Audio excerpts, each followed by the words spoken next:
0第一维修师协助大队长分配办理土地分包到户，人民得到土地种植权纷纷叫好。同时新一轮的忧愁到来，各家各户都认为这些地夫妻双方就能种完，自己家的孩子没事干了，于是纷纷上门求维修师给自家孩子在市里求份工作。接上集，赵大江一脸懵逼地看向罗光友，这些事他确实没有想过。这事我早就帮你考虑到了。你看，虽然有福去了大学，可他还是咱们王庄的人，这话说到哪里都能说得过去。分地这事你别管，我来安排。抽签这事就在这几天，公社已经开会通知了，不能耽误春耕，更不能耽误上交供应粮，所以分的应该就在年初，到时候你上去抽签就行了。至于地怎么安排，你听我说，咱们就把地分人种，交完供应粮，粮食一家一半，你们可以花点钱帮忙买化肥这些就行了。到时候时不时不用花多少钱就有粮食，哪怕万一叫停了生意，你们还能有一条退路。虽然有福他是板上钉钉的以后有工作，可4位老人以后结婚养孩子还要养你们，压力可不小。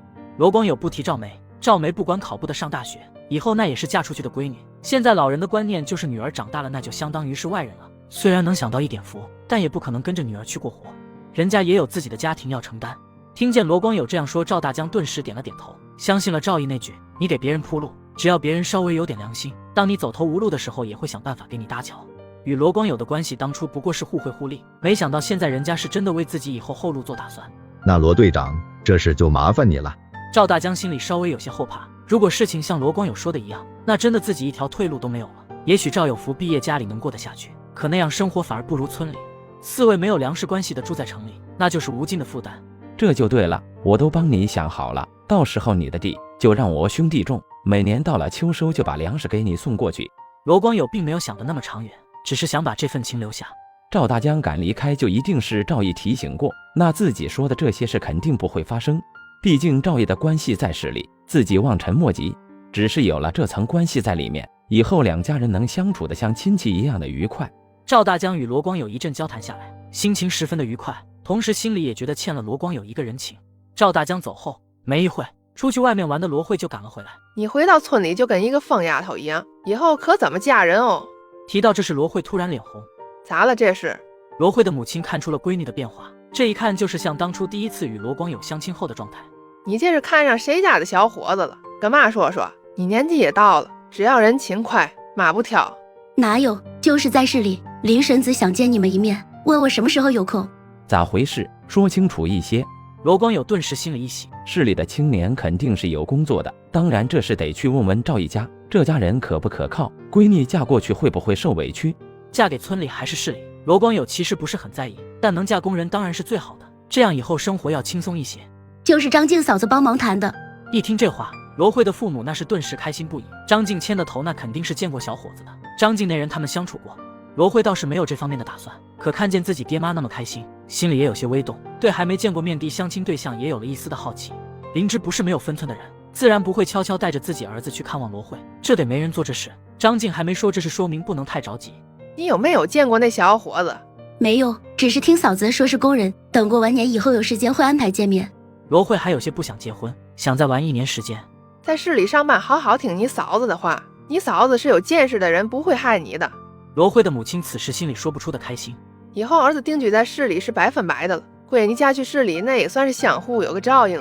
弯沟村大队，李德全在大队部一直敲锣，现在是过年时间，自然是不会敲的，一般只有在上工的时候才会敲。来人看到李德全手里拿着一份文件，心里都泛起了嘀咕。我相信大家多少知道一点今天开会的内容，没错，就是土地承包到户的消息。公社领导已经接到了县里的文件了，让咱们在春耕之前把土地承包到社员手里，不能耽误粮食的生产。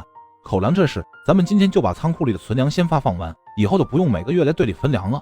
大家别拿到粮食大吃二喝的不当回事，村里暂时是不会有纠结粮一说了。还有那些喜欢耍牌的，可千万别给我沾赌。如今生活是比以前好了不少，可也别自己把好日子给做没了。咱们队出去了几户人，这些人家就不在承包土地的范围了，比如赵毅一家，还有赵刚，这些人户口不在咱们队里。当然还有李芳、李超他们户口也不在咱们队里，是不能参与分地的。李德全当然不会把户口已经迁出去的人再迁回来分地，但户口虽然迁了出去，还没有单位接受的，还是能参与承包土地的，比如赵小小、赵勇两人。还有一件事要通知大家，那就是已经被建成养殖场的地皮就不在这次抽签的范围，以后属于集体，需要承包费，1年多少钱，然后按户头分给大家。昨天晚上李德全找上赵老五商量这件事，现在让赵老五把养殖场搬走显然不可能，养殖场已经建好了，也经营了1年多了，这些花费算谁的？最终只能想出这个办法，先给赵老五签10年的时间。听到这话，众人没有意见，在李德全的安排下，众人就开始排队上前抽签了。王庄与这边的情况差不多，几乎是整个山阳县都是开始承包土地到户了。罗大伯，罗厂那边能不能找到我家孩子干的活？他都在市里1年的时间了，这次回去上班能带着去见见世面吗？罗光友家分完土地后，不少人跑来希望能去市里找一份活做着。家里这些土地，他们这些当老人的完全能忙活下来。要是孩子再有了收入，这日子肯定能够红火起来。我哪有什么办法？这都是人家赵大江家帮忙弄的。你们以前怎么对人家的？现在有好处，人家都不会带你们了。他不可能因为外人去浪费自己的人情，更何况这份人情现在还不是很稳定。众人可不知道罗光友是怎么想的，只是叹息当初没有好好对待赵大江，觉得他是一个上门姑爷，又娶的是一个傻子，压根就没瞧得上。他爹涂会计都亲自上门了，你就不能去市里帮忙想想办法？你当工作是大白菜，要是有那么多工作，当初那些年轻娃子就不会来咱们队里支援建设了。就是玉梅那工作，不是人家大江看在咱们帮忙照看牲口服侍老人的情况，都不会给小慧带回来这个消息。再说了，你小儿子罗虎现在什么情况你又不是看不到，指望他考上大学，你还不如指望我当上公社书记。你怎么可能当得上公社书记？那都是有文化的人。所以就他那成绩，考火都费劲，还想考大学。